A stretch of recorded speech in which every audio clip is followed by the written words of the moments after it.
बिस्मिल्लाहिर्रहमानिर्रहीम। अब हम बात कर रहे हैं क्लास फर्स्ट के चैप्टर नंबर 5 से एक टॉपिक की। टॉपिक हमारा 5.12 ही चल रहा है। इसमें एक सब टॉपिक है that is crystalline solids. Crystalline solids exam के पीओवी से देखा जाए तो एक इम्पॉर्टेंट लॉन्ग क्वेश्चन है और इसके आपके पास आगे प्रॉपर्टीज़ हैं, तो इसलिए ये एक इम्पॉर्टेंट लॉन्ग क्वेश्चन है। इसको हमें कवर कैसे करना है? फर्स्ट ऑफ ऑल, जब लॉन्ग क्वेश्चन को कवर किया जाता है तो हम उसकी हेडिंग्स को पहले मेमोराइज करते हैं। तो आप इनकी जो हेडिंग्स हैं पहले उनको राइट डाउन करके सिर्फ हेडिंग्स को प्रिपेयर करें।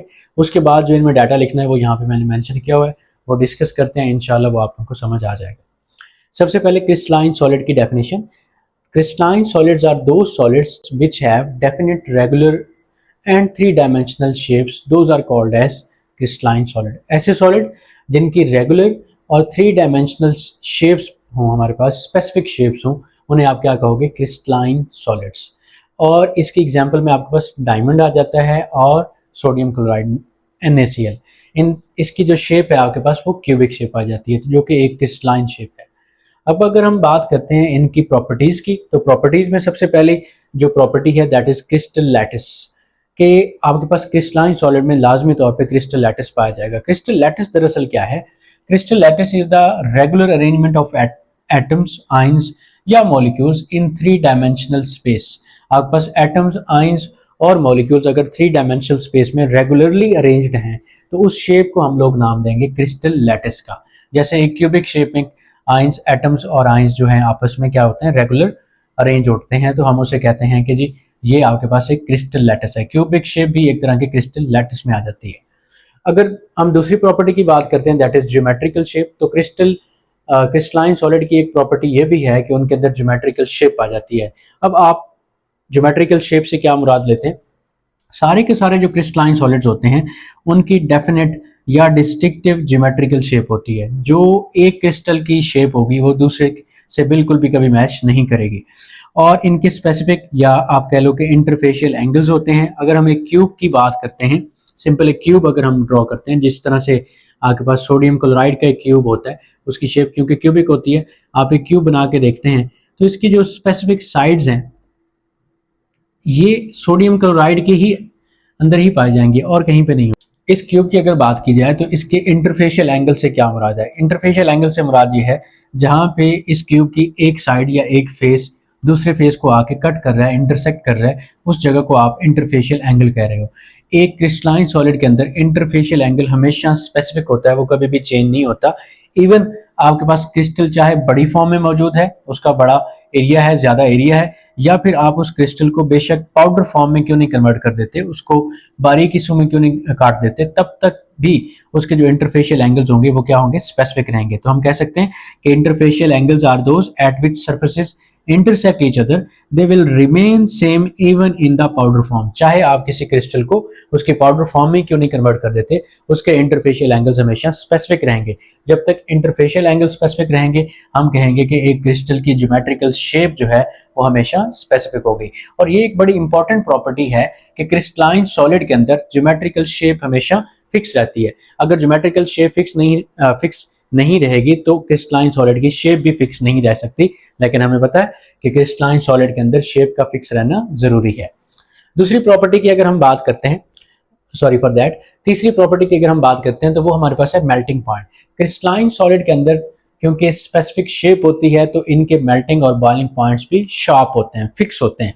जैसा कि अगर हम एक क्रिस्टलाइन सॉलिड की बात करते हैं जो कि है जी सोडियम क्लोराइड NaCl, इसका मेल्टिंग पॉइंट होता है 801 डिग्री सेल्सियस, जो कि स्पेसिफिक है। स्पेसिफिक शार्प का मतलब ये है कि जितने भी क्रिस्टलाइन सॉलिड हैं ये हमेशा एक ही टेम्परेचर पे जाके बॉयल भी होंगे और एक ही टेम्परेचर पे जाके मेल्ट होंगे। जबकि दूसरे सॉलिड जैसे अमॉर्फस सॉलिड हैं उनकी बात की जाए तो उनके मेल्टिंग और बॉइलिंग पॉइंट शार्प या फिक्स नहीं होते। और ये प्रॉपर्टी फिक्सिंग वाली या शार्प वाली सिर्फ और सिर्फ कहाँ पे है? क्रिस्टलाइन सॉलिड्स में है। नेक्स्ट प्रॉपर्टी की अगर बात की जाए तो that is cleavage planes. Cleavage plane जब एक क्रिस्टल लैटिस बनता है या एक क्रिस्टल की शेप बन रही होती है तो वहां पे कुछ ऐसी प्लेन्स होती हैं जहां पे उनकी फोर्सेस वीक होती हैं। अगर हम किसी क्रिस्टल को कट करना चाहते हैं या ब्रेक करना चाहते हैं, तोड़ना चाहते हैं, तो वो स्पेसिफिक प्लेन से कट होगा। जिस प्लेन से वो कट होगा उसको हम उसकी क्लीवेज प्लेन कहेंगे।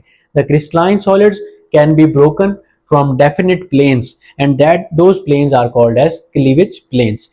क्योंकि हमने पढ़ा हुआ है ना कि क्रिस्टलाइन सॉलिड जो हैं वो कुछ इस तरह से अरेंज्ड होते हैं, स्फेरिकल बॉल्स की शेप में इनके एटम्स आइंस मेंशन किए जाते हैं।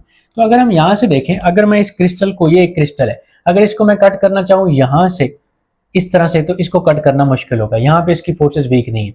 लेकिन अगर इसको मैं यहाँ से कट करना चाहूँ जहाँ पे ये बॉल्स मिल रहे हैं, तो ये इसकी क्लीवेज प्लेन है, यहाँ से इसको इजीली कट किया जा सकता है।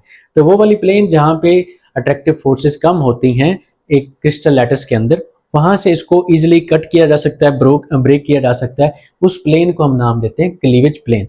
और हर एक क्रिस्टल की एक स्पेसिफिक क्लीवेज प्लेन होती है, वो with respect to crystal change होती रहती है। ग्रोइंग ऑफ क्रिस्टल की बात करें तो बहुत इंपॉर्टेंट शॉर्ट क्वेश्चन भी ये बन सकता है, इसमें काफी सारा डाटा दिया हुआ है, एमसीक्यू भी बन सकती है। ग्रोइंग ऑफ क्रिस्टल का मतलब ये है कि हम एक क्रिस्टल को ग्रो कैसे करवा सकते हैं। तो सबसे पहले ये कुछ थ्योरेटिकल बातें जो आपकी बुक में मेंशन है उसको उनको डिस्कस करते हैं कि if we make a saturated या फिर सुपर सैचुरेटेड सोल्यूशन। पहले तो सैचुरेटेड या सुपर सैचुरेटेड का थोड़ा सा कॉन्सेप्ट आप समझ लें कि सैचुरेटेड सोल्यूशन किसी भी ऐसे सोल्यूशन को सैचुरेटेड सोल्यूशन कहा जाता है जिसमें मजीद कोई भी सोल्यूट डिजोल्व ना हो सके। इससे पहले ये भी समझ लें कि सोल्यूशन क्या होता है। सोल्यूशन दो चीज़ों के मिलने से बनता है, सोल्यूट एंड सॉल्वेंट। जो चीज़ कम मिकदार में होती है उसको सोल्यूट कहा जाता है, जो ज़्यादा मिकदार में होती है उसको सॉल्वेंट कहा जाता है। अब अगर आप एक ऐसा सोल्यूशन बना दें कि जिसमें सॉल्वेंट के अंदर जितना भी सोल्यूट डिजोल्व हो सकता था आपने कर लिया, मजीद सोल्यूट डिजोल्व नहीं हो सकता, that is called as saturated solution. लेकिन अगर आप कंडीशन चेंज करें, उस सॉल्यूशन को आप हीट कर दो तो उसकी जो सॉल्युबिलिटी है थोड़ी सी बढ़ जाएगी और फिर थोड़ा सा मजीद सोल्यूट उसके अंदर डिजोल्व हो जाएगा, तो फिर जो सॉल्यूशन आपके पास बनेगा that will be called as super saturated solution. इसका मतलब यह है कि एक नॉर्मल सॉल्यूशन जिसमें मजीद सोल्यूट डिजोल्व नहीं हो सकता उसे कहा जाता है सैचुरेटेड सॉल्यूशन, और उसको अगर हीट किया जाए मजीद सोल्यूट उसमें डिजोल्व हो जाए तो फिर उसे कहा जाएगा सुपर सैचुरेटेड सॉल्यूशन। मगर यानी कि अब इसमें मजीद सोल्यूट कभी भी डिजोल्व नहीं हो सकता। तो आप अगर सैचुरेटेड या सुपर सैचुरेटेड सॉल्यूशन प्रिपेयर करते हैं किसका, क्रिस्टलाइन मटेरियल सॉलिड का, इन अ सूटेबल सॉल्वेंट, किसी भी सॉल्वेंट जिसमें वो डिसॉल्व हो सकता है, उसको प्रिपेयर करने के बाद हमें वो क्या करेगा, it can give us same type of crystals by arranging atoms, ions या फिर मॉलिक्यूल्स। किसी भी क्रिस्टलाइन मटेरियल का आप सुपर सैचुरेटेड सॉल्यूशन तैयार करो और सूटेबल सॉल्वेंट में उसको ऐड करो, कुछ देर उसको कूल करने के बाद, ठंडा करने के बाद वो आपको उसी की तरह का, जिस तरह का आपने मटेरियल इस्तेमाल किया है उसी की तरह का क्रिस्टल बना के देगा। दिस प्रोसेस, ये जो सारा काम होगा क्रिस्टल बनाने का, इसको हम कहते हैं ग्रोइंग ऑफ क्रिस्टल। ये होता है ग्रोइंग ऑफ क्रिस्टल के थ्रू। तो इसके लिए हमने एक स्पेसिफिक एग्जांपल लेनी है, यानी कि ये दो जो काम है हम किस तरह से कर सकते हैं। एक तो पहला ये कि स्लो एवेपोरेशन ऑफ सॉल्वेंट। आपने जिस सॉल्वेंट में वो सुपर सैचुरेटेड सॉल्यूशन बनाया उस सॉल्वेंट को एवेपोरेट करवाने, गर्म करेंगे तो वो एवेपोरेट हो जाएगा आहिस्ता आहिस्ता और आपको अपना क्रिस्टल मिल जाएगा। या फिर हम इसको सीडिंग प्रोसेस के जरिए भी कर सकते हैं। सीडिंग का वर्ड जो है वो बीज बोने से है, जैसे हम बीज बोते हैं ना और उससे पौधा निकलता है, तो इसी तरह से हम यहाँ पे भी इसको रिलेट कर रहे हैं। कैसे रिलेट करें उसके लिए भी ये थोड़ी सी कॉम्प्लेक्स एग्जाम्पल पहले समझ लें, कोशिश करते हैं इसको आपके लिए आसान बनाया जाए।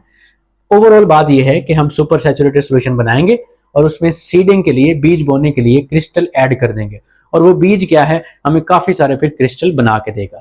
लेकिन ये काम करना कैसे, एज पर बुक जब एग्जाम में क्वेश्चन है लिखना कैसे है उसकी तरफ चलते हैं।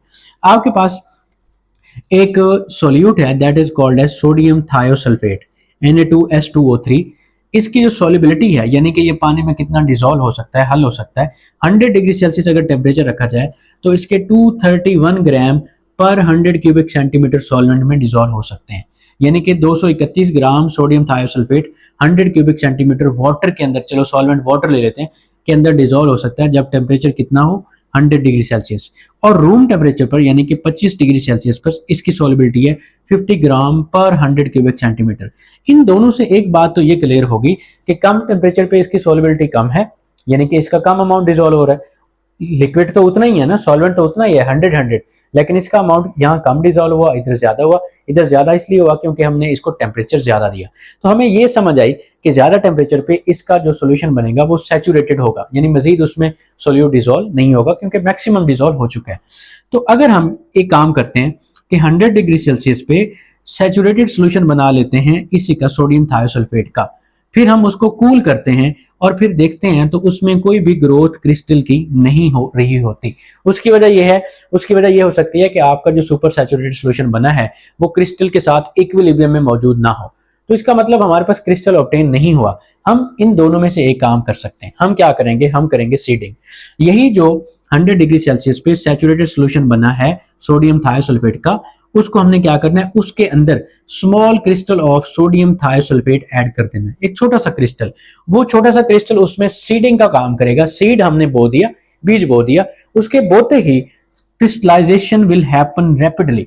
इसी क्रिस्टलाइन सॉलिड के क्रिस्टल जो हैं आपको बस रैपिडली तेज रफ्तारी से बनने स्टार्ट हो जाएंगे। तो इसका मतलब ये हुआ कि सीडिंग करने से भी हम क्रिस्टल को इजीली ग्रो करवा सकते हैं। तो ग्रोइंग ऑफ क्रिस्टल में ओवरऑल आपने ये बताना है कि क्रिस्टल को ग्रो करवाने के लिए हम क्या कर सकते हैं। सबसे पहले उसका सुपर सैचुरेटेड सॉल्यूशन बनाया जाएगा, फिर या तो उसको कूल करें, क्रिस्टलाइजेशन स्टार्ट हो जाए तो ठीक है, या फिर आप उसके अंदर सीडिंग कर दें जिससे तेजी से क्रिस्टल बनने का अमल शुरू हो जाएगा। यहां तक हमने प्रॉपर्टी नंबर 5 जो कि ग्रोइंग ऑफ क्रिस्टल है इसको कवर कर लिया। लास्ट प्रॉपर्टी हमारे पास रहती है that is habit of crystal. Let's start habit of crystal, इसकी बात करते हैं। तो ये पहले तो हैबिट ऑफ क्रिस्टल जो है एक हेडिंग को शो कर रही है। हैबिट ऑफ क्रिस्टल का मतलब है क्रिस्टल की आदत, कि क्रिस्टल किस तरह से खुद को ग्रो करवाता है उसे हम उसकी हैबिट कहते हैं। ये एक इंपॉर्टेंट शॉर्ट क्वेश्चन भी है और इसके साथ हम लॉन्ग के तौर पे भी ऐड कर सकते हैं। तो सबसे पहले इसकी definition, that is the shape of the crystal in which it usually grows. जिस भी किसी शेप में कोई क्रिस्टल आमतौर पे ग्रो करता है that is called as its habit, that will be called as habit of that crystal. अब अगर हम किसी भी क्रिस्टल की कंडीशन को सेम रखते हैं, उसकी कंडीशन को चेंज नहीं करते, यानी कि अगर एक क्रिस्टल ने बनना है उसके लिए टेम्परेचर 25 डिग्री सेल्सियस है, हम उसको हमेशा 25 ही रखें, चेंज ना करें, उसकी कंडीशन को चेंज ना करें, तो उस क्रिस्टल की जो हैबिट है, उसकी जो शेप है वो कभी भी चेंज नहीं होगी, वो उसी हैबिट के अकॉर्डिंग उसी शेप में ग्रो करेगा। लेकिन अगर हम उसकी जो कंडीशन है उसको चेंज कर देते हैं तो फिर उसकी जो शेप है वो भी चेंज हो जाएगी। फॉर एग्जांपल सोडियम क्लोराइड आपके पास एक आयोनिक सॉलिड है, इसको जब ग्रो करवाया जाता है, इसकी जब क्रिस्टल बनाए जाते हैं तो इसकी शेप जो बनती है वो होती है क्यूबिक शेप, स्पेसिफिक है इसकी। नॉर्मल कंडीशन पे ये क्यूबिक शेप में ही ग्रो करता है। लेकिन अगर हम इसी के सुपर सैचुरेटेड सोल्यूशन में जब वो ग्रो कर रहा होगा, क्रिस्टल बना रहा होगा, इसमें हम ऐड कर देते हैं 10% यूरिया एज एन इम्प्योरिटी, यानी कि इसमें इम्प्योरिटी के तौर पे 10% यूरिया ऐड करते हैं, तो इसके क्रिस्टल जो कि क्यूबिक शेप में ग्रो करने थे हैबिट ऑफ क्रिस्टल के अकॉर्डिंग, अब वो किस में ग्रो करेंगे, नीडल लाइक क्रिस्टल बना देंगे। इसका मतलब इम्प्योरिटी ऐड करके हम किसी भी क्रिस्टल की हैबिट को चेंज कर सकते हैं, लेकिन वो फिर अपनी नॉर्मल शेप में ग्रो नहीं करेगा। यहां तक हमने कवर कर ली क्रिस्टलाइन सॉलिड्स की प्रॉपर्टीज, जो कि एक इंपॉर्टेंट लॉन्ग क्वेश्चन है। नेक्स्ट टाइम इंशाल्लाह we will come up with the amorphous solids. Till then, Allah Hafiz. Thank you so much.